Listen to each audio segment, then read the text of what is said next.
The measure you use will be measured back to you. Luke 6:38. Let that verse sit with you for a moment. Not in the context of giving, as it's so often used, but in the sacred balance of justice. Because justice doesn't always roar. It sometimes whispers through wounds, and today's whisper is this: they let you bleed. And now God will make sure they suffocate in the very pain they once handed you with smiling faces and unrepentant hands. They didn't just hurt you, they watched you unravel and felt nothing. They saw you crawl through nights of silence, battling sorrow that had no voice and pain that had no audience. They left you bleeding emotionally, spiritually, sometimes even physically, while they walked away untouched, unmoved, and unchanged. But what they didn't see was that God was watching, not to simply pity, but to take notes, not to react immediately, but to respond divinely, slowly, precisely, righteously. Vengeance is mine, I will repay, says the Lord. Romans 12:19. They thought your silence was weakness. They mistook your endurance as acceptance. But heaven does not sleep.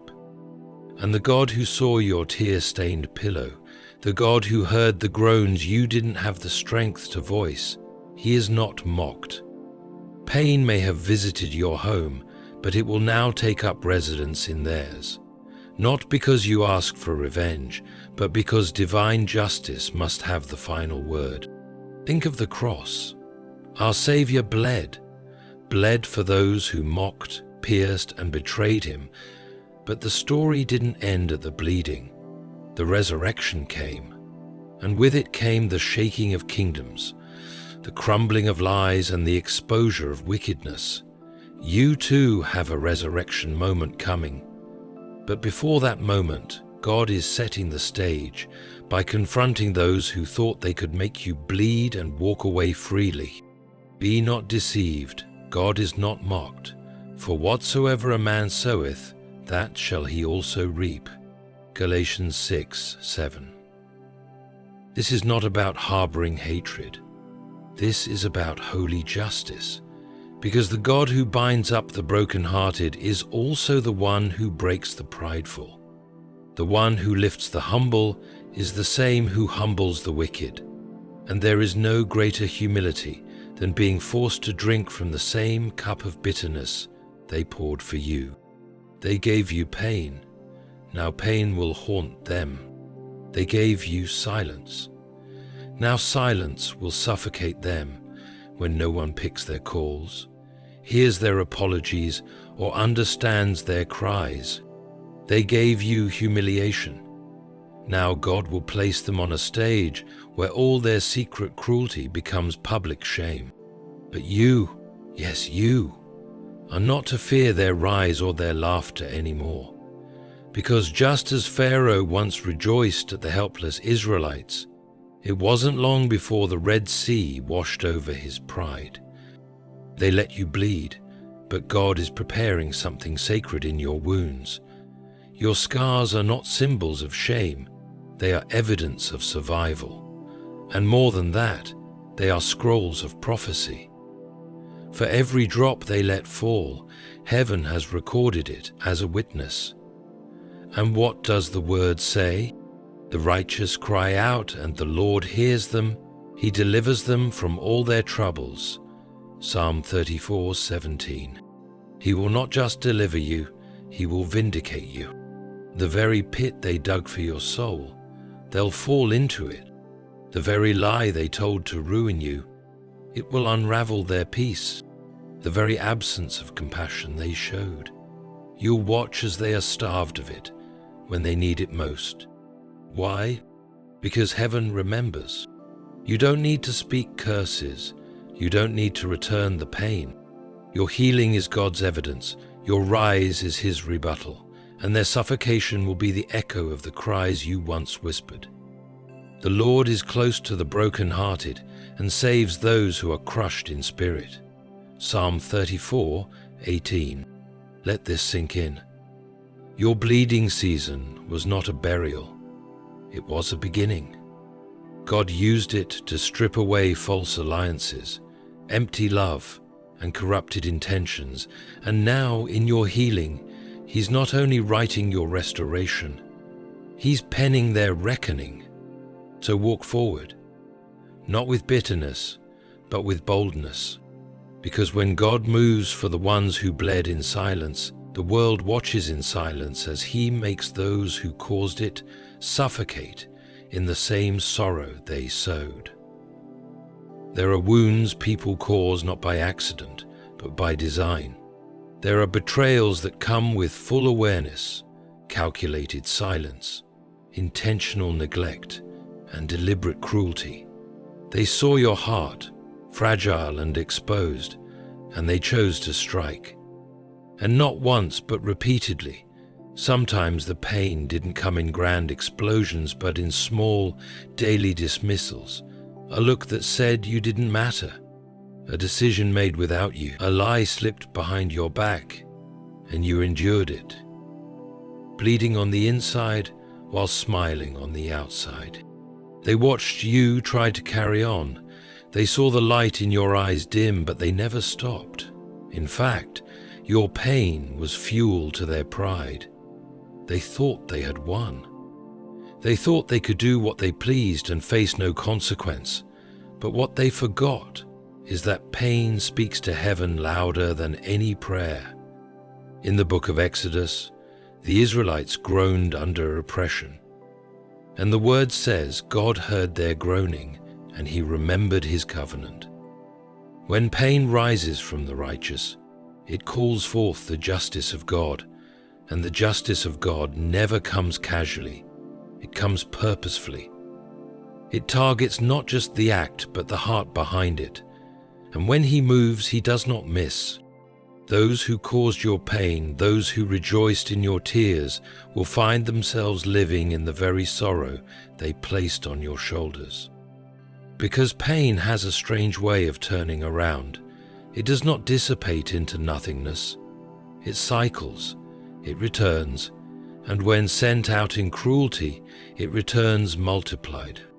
This is not about vengeance. This is about consequence. It is a spiritual law. Whatsoever a man soweth, that shall he also reap. And they sowed deeply into your soul with thorns and knives. But now God will make the ground of their life yield back what they planted. Sorrow, isolation, regret. That pain you endured quietly will become their teacher, and not just for a moment, but in a way that lingers, in a way that haunts. They will begin to wonder why nothing satisfies anymore, why their peace feels disturbed, why anxiety visits without warning, why relationships crumble before they can hold them. It's because pain, when given unjustly, never disappears. It travels, and when God releases it back into their lives, it doesn't come quietly. It comes wrapped in justice. You don't need to fight them. You don't need to explain your side of the story. You just need to keep walking, healed, humble, and hidden under God's wings.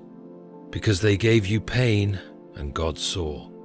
Now He will allow that same pain to circle back, not as punishment, but as a divine mirror. Let them taste what they dished out. Let them lie awake with the weight of what they did to you. God has made pain their portion, not because you demanded it, but because heaven decreed it. There's a certain kind of cruelty that doesn't come from shouting or slamming doors or outright rejection. It comes from silence, from withholding affection when you needed it the most, from ignoring your cries when you were too broken to speak out loud, from walking past your pain like it didn't matter. That silence was loud in your soul. It echoed in the empty spaces of your heart. And worst of all, it made you question your own worth. They didn't just walk away. They walked away without a word. And you were left replaying memories, trying to find the moment you failed. trying to understand why someone who claimed to love you would disappear when you needed them most. That kind of silence, it's not empty, it's heavy, it lingers, and it bleeds. But here's the truth. God heard what they refused to hear. He sat with you when they wouldn't. He listened to the prayers you couldn't speak. The Lord is near to the brokenhearted, says Psalm 34:18, and saves those who are crushed in spirit. And He doesn't just rescue, He repays. He balances the scale of silence. Now, silence will visit them, not the kind they used to control you, but the kind that isolates them, that haunts them, that makes them long for comfort and find none. The kind of silence that turns even a crowded room into a lonely place. The silence they gave to your cries will become their prison.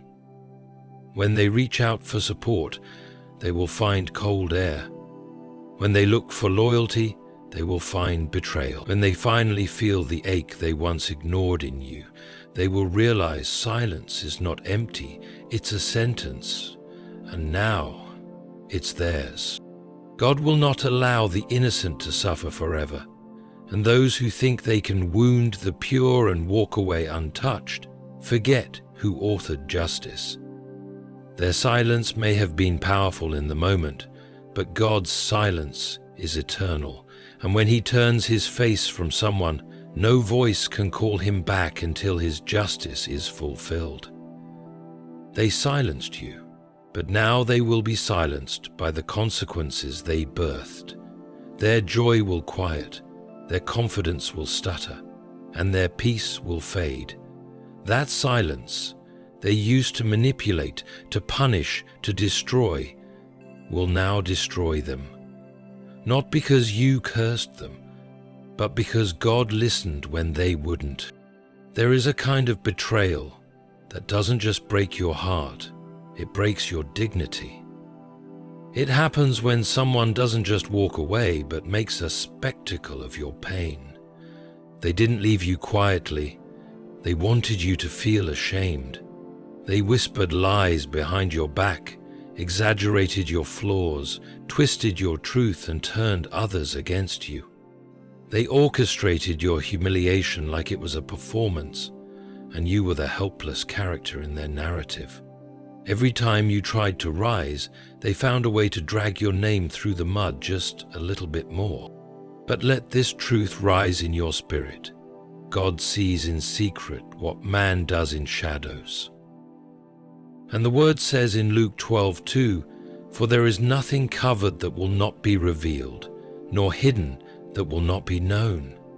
The same hands that tried to bury your worth are now trembling in the presence of the one who vindicates the righteous. You didn't fight back. You didn't smear their name. You didn't retaliate with lies of your own. And because of that, you gave God room to move. Heaven is not interested in protecting reputations built on cruelty, no matter how well they hide behind charm, behind smiles, behind status. God is removing the masks, not by your doing, but by divine intervention. What they did to shame you, God will now use to shame them. They stripped you of respect, now He is stripping them of peace. They mocked your pain, now He is exposing the mocker. You were their target in secret, but they will now be a lesson in public. The very people who believed their lies will begin to see the truth. The narrative is shifting, not by your hands, but by God's. This is what happens when you stay silent in the face of humiliation, but keep your heart clean. God becomes your defender. And His defense doesn't just clear your name, it reveals their true face. The lies they used to cover their sins will now choke them. The friendships they built on false stories will turn cold. The trust they manipulated will turn to suspicion. It may have seemed like they had the upper hand, but in truth, they had already started to fall the moment they touched your name with dishonor. You are God's anointed, And even David said in Psalm 105:15, "Do not touch my anointed ones, and do my prophets no harm." They touched what they should have never touched: your soul, your story, your truth. Now the heavens are shifting. Their hidden cruelty is being exposed. Their strategies are unraveling, and the same stage they used to humiliate you, God is turning it into a platform of their undoing. They will watch you rise while their influence fades. They will hear your name honored while theirs begins to rot under the weight of what they did in secret. You were kind, and they saw that as permission. You forgave too quickly, gave too much, trusted too deeply. You overlooked the red flags, believed the best, and gave grace even when they didn't deserve it. Not because you were blind, but because your heart was pure. And they saw your kindness not as strength, but as vulnerability they could exploit. They drained your energy, your time, your love, and then accused you of being too much when you had nothing left to give.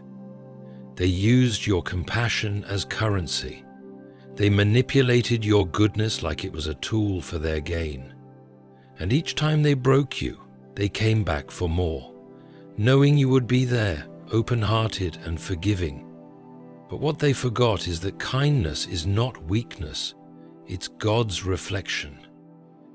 The Lord himself said in Matthew 5:5, "Blessed are the meek, for they shall inherit the earth." Meekness is not powerlessness, it is restrained power. And now that power is being unleashed, not through revenge, but through reversal. The kindness they misused is becoming the very seed God is using to produce your harvest. And the harvest always exposes the one who planted in love and the one who only took. Now God is turning your mercy into their misery, not because you demanded it, but because he honors the heart that reflects his. Your forgiveness is now becoming the contrast to their guilt. While you sleep peacefully, they are lying awake. While you've moved on, they're stuck in the mess they created. Your peace will torment them, not because you wished it, but because God designed it. They will remember every word you spoke in love, every favor you did, every prayer you whispered for their benefit. And that memory will not comfort them. It will convict them. They'll wish they had handled your heart with care. They'll wish they had honored the one who stood by them when no one else did. But those days are gone. God has shut that door. The same mercy they abused is now the weight they must carry, and God is not letting them walk away from it. They thought you were soft, but God knew you were sacred. And when someone touches what is sacred and thinks there will be no consequence, they're not just mocking you, they're mocking God. And the Lord will not let that pass. Your mercy was a mirror, and now they see their reflection and it breaks them. The one they used without guilt is now the standard that exposes their shame. There is a pain deeper than betrayal, and that is abandonment. To be left alone, not because you pushed them away, but because they chose to walk away when your soul needed them most, is a wound that reaches into the unseen places of your being. They saw your heart struggling. They saw the heaviness in your spirit. But rather than staying, they turned their back and vanished like you were a burden too inconvenient to bear. And they didn't just walk away. They walked away without ever looking back. What they didn't understand is that when you leave someone in their hour of greatest need, you don't just fail them, you mark yourself before heaven. Because God dwells near the brokenhearted. And when someone leaves the brokenhearted alone, it is not the broken who fall under judgment. It is the one who abandoned them. God is the substitute.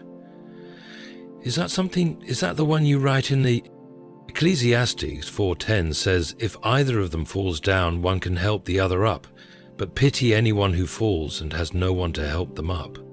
And yet that was your reality. You fell, and no one reached down. You cried, and no one listened. You waited, and they never came. And still, you endured. You held your pain with grace, your silence with courage, and your tears with reverence. But God saw every moment. Now the same isolation they forced upon you is circling back into their life. The loneliness you endured will now become their portion, not because you wished it, but because they refuse to offer what they themselves will now desperately need. They will reach out and find no one. They will ache for someone to stay and be left in the silence they once gave you. The friendships they chose over you will turn cold. The comfort they clung to will dry up, and the loneliness they ignored in you will become their shadow. God is a God of presence. He never leaves his children, but he allows certain seasons to teach unforgettable lessons. And the season they are walking into is one where presence will be denied, not from him, but from people. Just as they denied you, they will now feel the ache of being forgotten, misunderstood, and overlooked. This is not vengeance, it is a divine awakening. They thought your suffering was something you would never escape, but now they are realizing that suffering does not stay with the innocent. It returns to the careless, and this time there will be no one to sit with them, just as they left you to sit in your sorrow alone. That's the justice of God, not cruel, but poetic, not angry, but righteous. There are people who didn't just walk away from you, they waited for you to collapse. They stood from a distance, not with sorrow, but with anticipation. Every struggle you faced became entertainment for their ego. They smirked at your loss. They shared your failure in whispers. They exaggerated your weakness so others wouldn't remember your strength. And when you were at your lowest, they feasted on your pain as if it gave them power. But the mistake they made wasn't just celebrating your fall, it was assuming it was permanent. Psalm 23:5 says, "You prepare a table before me in the presence of my enemies." God doesn't just restore you in private, he elevates you in public. And the reason is simple, because your fall wasn't a failure, it was a setup. A divine pause before a supernatural rise. And now, the very people who rejoiced when you broke are being summoned to watch you be blessed. They will not be able to look away. Your healing will offend them. Your success will silence them. Your peace will disturb the chaos they tried to plant in your life. And all of it, not one moment, will be by your hand. God is doing this, not to feed your pride, but to humble theirs. They thought the story ended when you stumbled, but God had only just turned the page. What they saw as your end was merely your wilderness. And what happens after the wilderness? The promised land. What happens after the cross? The resurrection. What happens after the pit? The palace. Now they are being made to sit, silent, uncomfortable, convicted, as God prepares your table. A table not of revenge, but of redemption. A table of healing, anointing, and abundance. And it is in their presence not to mock, but to mark what heaven does with the ones who were left to bleed. Those who clapped at your downfall will now be forced to witness your restoration, and they will not be invited to eat. They didn't just hurt you, they mocked your hope. When you chose to trust God in the storm, they laughed. When you prayed instead of retaliating, they scoffed. When you stayed silent while they spread lies, they saw it as weakness, not wisdom. And worst of all, they thought your faith was foolish. They watched you speak life while they were speaking death. They heard you say, "God will make a way," and they whispered behind your back, "Look how lost they are." But here is what they never understood. Your faith wasn't a fragile wish. It was your weapon. It was the very shield that protected you in the fire they lit. It was the anchor that kept you grounded when they tried to shake your identity. It was the reason you bled but didn't break, cried but didn't collapse, got knocked down but still rose again. Hebrews 11:1 says, "Now faith is the substance of things hoped for, the evidence of things not seen." What they couldn't see, God was already building. What they called delusion was divine preparation. And now the tables are turning, not in noise, but in silence. Not in rage, but in revelation. God is beginning to answer the prayers you prayed in secret, and His answers are loud, not through your words, but through your transformation. And as your life begins to shift, one breakthrough after another, one restoration after another, they will tremble, not because you raised your voice, but because your faith worked. And nothing is more terrifying to the wicked than realizing that the God they mocked is real, and He fights for the ones they wounded. The same faith they ridiculed is now producing fruit they cannot ignore. Your glow will preach louder than their gossip. Your peace will speak louder than their plotting. Your rise will thunder in the silence they once used to shame you. And every time they try to understand how, they will remember the God you trusted when you had nothing but tears. God is not just elevating you, He's using your faith as a mirror, one that reflects His glory and reveals their failure to believe. And as they watch your story unfold, as they see the goodness of God surround you, they will be haunted by every word they ever spoke in mockery. Because they didn't mock you, they mocked Him. And the word says in Galatians 6:7, "Do not be deceived, God is not mocked. Now the fear they planted in you will be the fear they live with, because the God you clung to is now clinging to you. They let you bleed, and they thought that would be your ending, but they forgot who holds the pen. God never wastes the pain of the innocent. He never ignores the cries of the forsaken. He never overlooks the bruises of those who loved purely, gave endlessly, and believed faithfully. What they did in cruelty, God is using in justice, and the very things they did to destroy you are now becoming the reasons heaven is moving in your favor. You were left alone, but heaven stood beside you. You were mocked, but God wrote your vindication. You were broken, but not beyond His restoration. And now, the ones who caused your suffering, the ones who left you bleeding, will watch as that same pain becomes their suffocation, not by your power, not by your words, but by the righteous hand of the God who said, "Vengeance is mine, I will repay." So, walk forward with peace, not with revenge in your heart, but with restoration in your steps. Because the one who saw it all has decided, it's your time now, not to bleed, but to be healed, not to fall, but to rise, not to cry in the dark, but to shine in the light. And those who once rejoiced in your suffering, they will tremble at your rising.